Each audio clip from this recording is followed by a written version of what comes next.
भाई तब्बल 20 वर्षानंतर निर्दोष मुक्तता झालेली आहे. काय सांगाल, कशा प्रकारचा तो लढा होता? आणि आपल्याला सगळ्यांना कल्पना आहे 1960 सालामध्ये ज्यावेळेला भाषावा क्रांतिरत्ना झाली त्यावेळेला बेळगाव हा मराठी भाषिक असताना देखील हे बेळगाव, कारवा, धारवा, निपाणी, बिदरी हे सगळे मराठी भाषिक 40 लाख मराठी माणसांचे असताना देखील ते महाराष्ट्रामध्ये घेतली गेली नाही. चुकीचा सवय झाला त्यावेळेला आणि म्हणून तेव्हापासून सातत्यानं तिथली जनता टाहू फोडून सांगत होती की बाबांनो, स्वातंत्र्याची फळं तुम्ही चाकताय, आम्ही अजून पारतंत्र्यात आहोत, त्या कन्नडियांच्यासोबत आहोत, आमच्यावरती अन्याय होतो आहे, आमच्यावरती अत्याचार होतो आहे. मराठी शिक्षक त्यांनी काढून टाकले, मराठी शाळा बंद केल्या, मराठी पाट्या काढून टाकल्या, प्रचंड अन्याय. ते शेवटी त्यांनी बेळगाव हे नाव बदलून बेळगावी केलं. आज तिथल्या मराठी मुलांना कंपल्सरी कन्नड शिकायला लागतं आहे आणि म्हणून शिवसेना प्रमुख माननीय बाळासाहेब ठाकरे यांनी तिथल्या मराठी माणसाला पाठिंबा दिला होता. 2006 सालामध्ये तिथला आपला जो मराठी महापौर होता बेळगावचा, काही कन्नडी लोकांनी त्याच्या तोंडाला काळं फासलं होतं. शिवसेना प्रमुखांनी मला त्यावेळेला पाठवलं बेळगावला.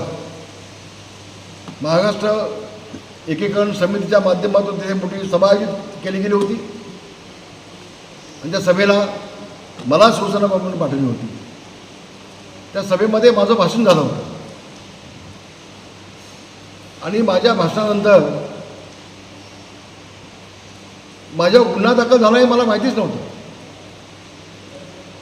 म्हणजे कन्नडी पोलीस कसे आहेत बघा, लक्षात घ्या. त्यानंतर 2009 सालामध्ये मी पुन्हा गेलो होतो. हे बघा, हे 2009चा तरुण भारत आहे आणि याच्यामध्ये सगळं माझं भाषण छापून आलं आहे. ते 2006ला मला त्यांनी वॉन्टेड दाखवलं. 2009ला मी बेळगावला गेलो असताना मला अटक झाली नाही किंवा मला कल्पना दिली नाही, माझ्यावर केस दाखल झाला आहे.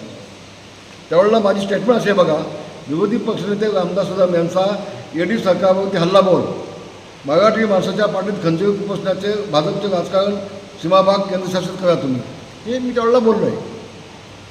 आणि त्यावेळेला माझ्या भाषणामध्ये मी उल्लेख केला होता की शिवसेना प्रमुखांनी मला सांगून पाठवलं आहे की जर का भाजपाने इथं मराठी माणसावरती अन्याय केला तर नाईलाजानं आम्हाला महाराष्ट्रामध्ये असलेली युती तोडावी लागेल. ही हेडिंग झाली आहे. त्यामुळे हा शिवसेना प्रमुखांचा संदेश मी माझ्या भाषणामध्ये त्यावेळेला बोललो होतो. मग 2009मध्ये मला अटक नाही झाली. पुन्हा 2010मध्ये मी गेलो होतो. तो काळा दिन जो असतो, 2 माणसं आपली गेली, तो काळा दिन पाळला जातो आज देखील बेळगावमध्ये. त्यावेळेला मी गेलो होतो. तेव्हा माझ्या सभेला परमिशन दिली नाही. मग टेबलावरती उभा करून भाषण केलं होतं. तेव्हाही मला अटक केली नाही किंवा मला कल्पना दिली नाही की तुमच्या गुन्हा दाखल आहे म्हणून 2006चा. मला सांगा, मी महाराष्ट्र विधानसभेचा विरोधी पक्षनेता होतो, माझा शासकीय बंगला असतो, मला काय शोधायची काय अवस्था नव्हती. त्यांना मला नोटीस देऊ शकले असते. त्यानंतर पुन्हा मी 5 वर्ष परिवहन मंत्री होतो, मग शासकीय बंगला होता, मंत्रालयामध्ये मंत्री म्हणून काम करत होतो, नोटीस नाही. आणि 2018मध्ये अचानक येऊन माझ्या गावच्या घरावरती त्यांनी लेबल चिटकवलं की मी वॉन्टेड आहे आणि हजर झालो नाही तर माझी मालमत्ता जप्त करण्यात येईल. तोपर्यंत 2006मध्ये माझ्या गुन्हा दाखल याची कल्पना नाही, कारण मी त्यानंतर 3 वेळा गेलो होतो पुन्हा बेळगावला. आणि मग ज्यावेळेला मी गेलो बेळगावला त्यावेळेला मला 10 लाखाचं जामीन द्यायला लागलं. तिथले आमचे यशवंत भिवजे,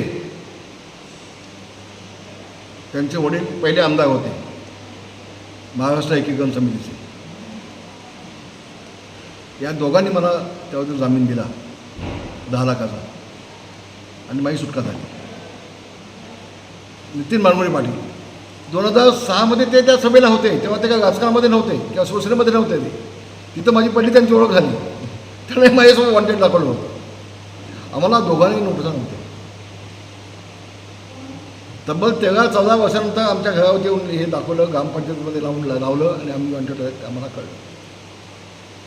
त्यानंतर सातत्यानं आम्ही वकील दिले, गेले 10 वर्ष आम्ही सातत्याने बेळगावला जातो आहे आणि आम्ही आमच्या वकिलांनी बाजू मांडली की राज्याचा विधानसभेचा विरोधी पक्ष नेताला तुम्ही नोटीस का देऊ शकत नव्हता? तुम्ही त्याला 10-15 वर्ष वॉन्टेड कसं दाखवू शकलात? म्हणजे कर्नाटक पोलिसांची किती दडपशाही आहे तुमच्या लक्षात येईल. मग त्यामध्ये त्यांनी माझ्यावरती आक्षेप काय केला होता? 153 आणि 153A म्हणजे मी भडकाव भाषण केलं. काय भाषण केलं? की तुम्ही आमच्या मराठी माणसाच्या नादाला लागलात तर तुमचे हातपाय कट करून टाकेल. कट शब्द मराठी आहे का? इंग्लिश शब्द आहे. आपल्याला जर बनत असेल तर आपण काय म्हणतो? आम्ही हातपाय तोडून टाकू, अशी भाषा आपली असते ना.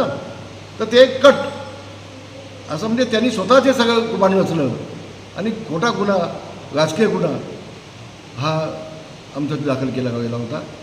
आमचे वकील श्यामसुंदर पट्ट्या म्हणून अतिशय चांगलं काम केलं. त्यांनी आमची बाजू मांडली. अनेक साक्षीदार होते, त्यांची उलट तपासणी झाली. त्यावेळेचे SP होते, त्यांची उलट तपासणी झाली आणि शेवटी 11 तारखेला माननीय न्यायदेवतेने निकाल दिला आणि आम्हाला निर्दोष सोडलं. मी न्यायमूर्तींच्या मनापासून आभार मानतो. पण आज देखील महाराष्ट्रानं, आज शिवसेना भाजपची केंद्रामध्ये सत्ता आहे. माझी विनंती आहे मोदी साहेबांना, माझी विनंती आहे अजून मोदी साहेबांना की तिथे आमच्या मराठी माणसावरती जो अन्याय होतो आहे, अत्याचार होतो आहे, त्यातून त्याला वाचवा. अजून केंद्रशासित तो भाग केला गेला नाही. माझी मागणी होती तेव्हापासून. आणि सर्वोच्च न्यायालयामध्ये आता ही केस पेंडिंग आहे.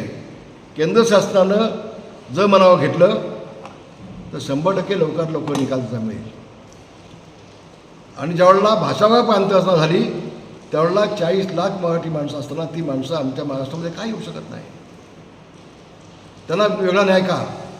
तर त्या बाबतीमध्ये मी माननीय पंतप्रधानांना पत्र लिहिणार आहे, मोदीजींना, की आपण स्वतः यामध्ये लक्ष घालावं आणि आमच्या 40 लाख मराठी माणसांना न्याय द्यावा आणि त्याला महाराष्ट्रामध्ये घ्यावं. मग हे बेळगाव, कारवार, धारवाड, निपाणी, बिदरी हा सगळा भाग मराठी माणसांचा आहे, अजून आहे. एवढी गळचेपी झाली तरी देखील आहे. तर आपण वैयक्तिक लक्ष घालून आपण जसा निर्णय घेतला होता भाषा प्रांतरचना, तशा पद्धतीनं आम्हाला तो महाराष्ट्रात न्याय मिळावा आणि हा सगळा भाग हा महाराष्ट्रामध्ये आणावा अशी आपल्या माध्यमातून माननीय देशाच्या पंतप्रधानांना माझी हाजून विनंती आहे. इथल्या मराठी माणसांना न्याय मिळावा. शिवसेना प्रमुखांनी नेहमीच प्रयत्न केले. धन्यवाद. जय हिंद, जय महाराष्ट्र.